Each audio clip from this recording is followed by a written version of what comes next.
Good evening. Good evening once more, class. I'm Collins Kirui from Department of Civil Engineering, specializing in structure engineering. Yeah. So I'm going to present a video on IGS on the importance of African culture within my field of civil engineering. So, as you know, that a traditional culture built on my specialization, which is civil engineering, on several perspectives. There are so many, there are so many derivations that we are making in the current civil engineering developments that were used uh, by our forefathers or by Asian people.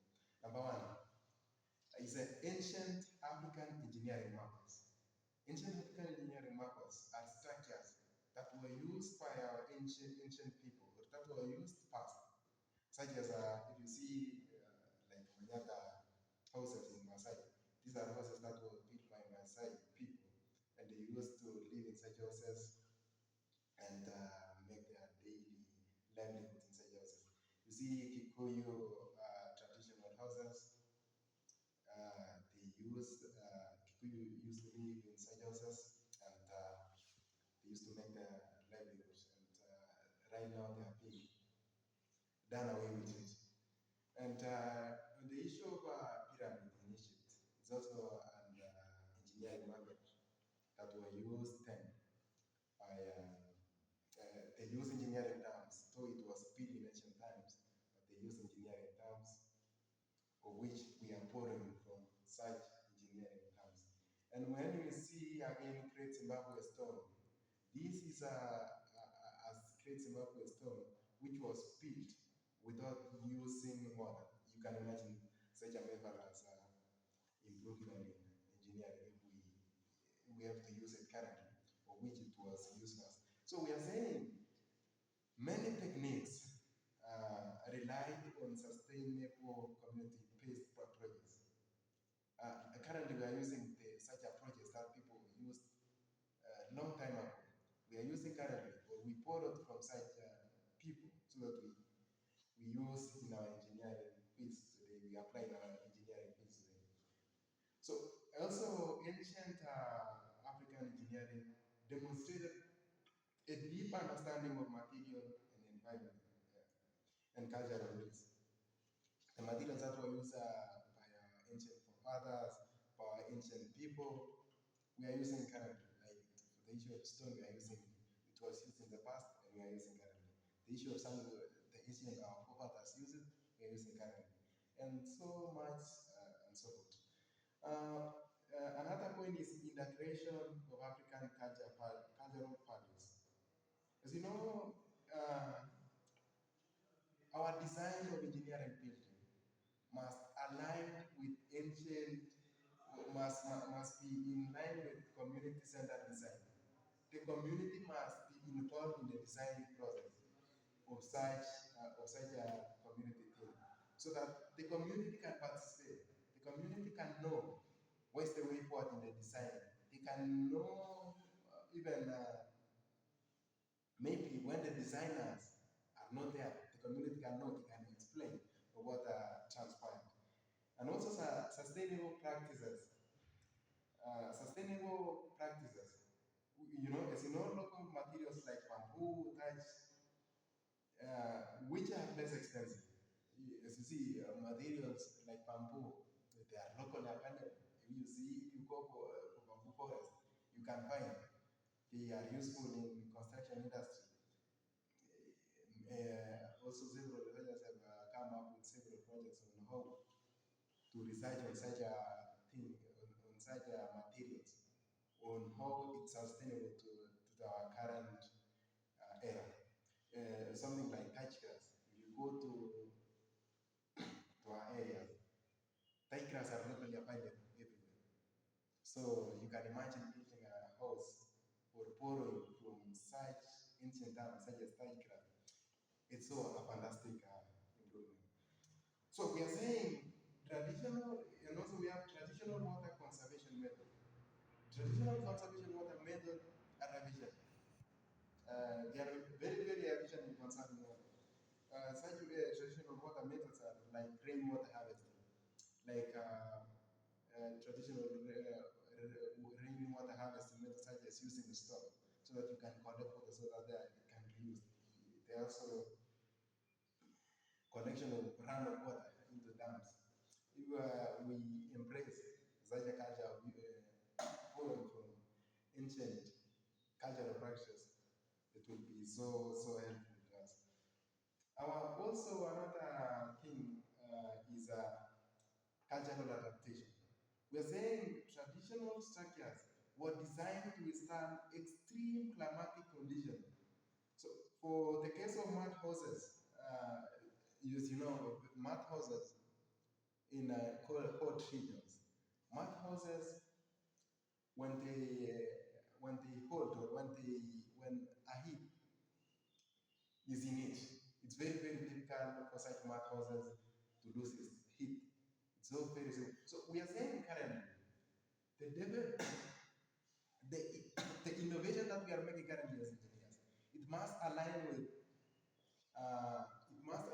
traditional cultures. It must align with community bases, such as building of mud houses. Mud houses used to conserve it. The minimum rate used to get was in mud houses. And we are saying currently, the current engineers, we as engineers, we should also embrace such ability of building houses which can conserve it. And several people have come up with several projects on how to build houses which conserve it. So we are saying incorporating these techniques, this technique now of building houses which cannot use it, in modern engineers design infrastructure is resilient to climate change. They also help to pose or the challenges that are posed by current climatic condition, current climatic change are being contracted with the current engineering design. So we are saying on another point, community-centered approaches. So we are saying collaboration and community involvement in construction project. We are saying the community must be involved in the construction project. Regardless of which or what ways, the community in the long run must be involved in the construction process of houses. So that several years, we now, the existing guys, after we've gone from this world, the same habit can be inherited to our coming generation. So that my skills that I have cannot end at the point I'm going to leave us or when when I'm old. My ability of building or my skills of building houses can't end there. It must continue. And we are saying this fosters social cohesion, ensures community ownership, and enhances relevance for infrastructure to the local needs. We're saying if you are going to build let's say, a road in the area, you must involve a community. You must involve a community in such a way that the community might see the benefits of such road in your area. If you cannot involve the community in maybe in road construction or hospital construction, the community cannot see the relevance. The community cannot see the importance of such project within your area, and you may end up doing that. What you've done in the long run, it may end up being that. So we are saying, we as engineers, now we are trying to solve such problems by involving the community, around such projects which are being built. On another point, we have what we call cultural heritage preservation. So we must integrate traditional design and patterns into modern infrastructure. This helps to preserve cultural identity and heritage.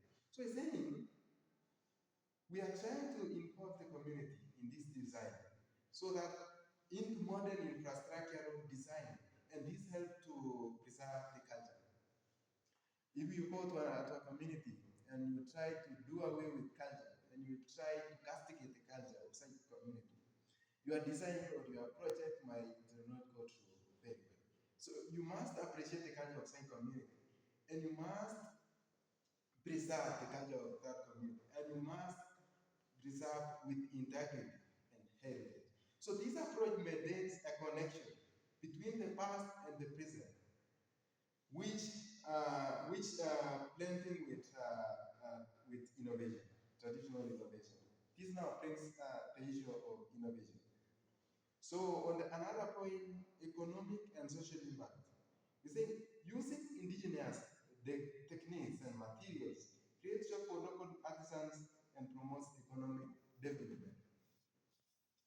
So using indigenous technique, the people available in such field at that particular moment, maybe are the people which used to live, maybe their forefathers or their fathers, which are well aligned, which know the skills, which have skills of the past. Maybe they don't know the skills of the current, but they know the skills that they used in the past. So we are saying using indigenous techniques which used to exist before the introduction of modern techniques must be used so that they can so that you can or we can create jobs for the local artisan. Because if you are going to use modern techniques within the project in your area, you are going to destroy the local artisan, which have skills on the maybe on the past, which have skill before the modern skills came into introduction. So we are seeing this has to promote economic development. So in doing so, this empowers communities through culturally relevant projects, improving their quality of life and long-term sustainability. So we're saying by doing so, by employing such artisans inside projects, by employing artisans, by introducing indigenous methods within the project, this empowers the community through culturally relevant projects. The community will see the relevance of the project, and that improves their quality of life, thus ensuring their long-term sustainability of site project. So on another project, we are seeing on another point, it's on modern engineering, a lesson for modern engineering. So we are saying African cultural insight inspire modern practices such as water conservation system, modern after ancient African technique. So it's saying African techniques such as conservation of water, which are culturally insighted. These are projects which are known to the community, inspire the community in so several ways. So these projects are used to exist in ancient times, and these projects are they are so useful in the community. When you bring such project, the community are well aligned to it. The community know it because it used to exist in future. And we are saying these lessons, by such lessons, you are teaching the people about ancient terms in the current engineering world. So we are saying this project that used to exist, the project of water that used to exist in the ancient past, was like this. Now it can be changed, be like this. So it's like an introducing lesson by not doing away with the ancient preservation of water, but you are trying to innovate it, you are trying to improve it, so that they appreciate the past while also transitioning to the recent. So we are saying these lessons promote innovation and resilience to global engineering challenges. So by doing so, maybe the ancient water conservation method used to have challenges in with water preservation. By helping to train them, by helping to teach them, we're saying these promote an innovation and resilience, and so people can now attest to it and appreciate it. So on another point, we are saying it creates a local relevance. So we are saying Africa's engineering practices and cultural philosophies offer solutions to global issues like sustainability and climate change, climate adaptation, we are saying African engineering practices. There's always several African engineering practices which used to exist in the past. These are philosophical in nature, and these offer solutions to the global issues such as global warming effect, such as rising or melting of ice, rising of water level in the sea, rising of level in the seas. These are one solution, like sustainability, by producing a more sustainable material in the construction industry or in the global arena. And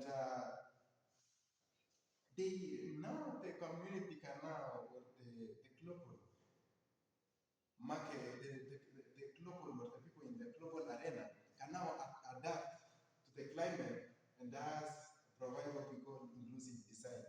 By doing so, these are highlighting African culture, contribute to delocalizing of engineering knowledge, and making the field more advanced and equitable. So it's saying, by doing so, it helps in the localization of engineering knowledge. The knowledge now that used to exist maybe in USA in the last maybe 50 years ago, by global relevance, by making global relevance, the same knowledge which used to exist in maybe USA used to exist in China can now exist everywhere, can now be brought here in Kenya, and it can be used by maybe learning engineers or practicing engineers, and that's the localization of engineering knowledge, and making the field of civil engineering more diverse and equitable. Equitable is that there is a local allocation of local availability of engineering knowledge within everywhere in the world. If you are in Kenya, then there's Egypt, and everywhere in the world, there is some equity. The knowledge are not the same. You cannot say people in USA or people in China are more knowledgeable than people in Kenya or African arena. So up to that point, I think that is all about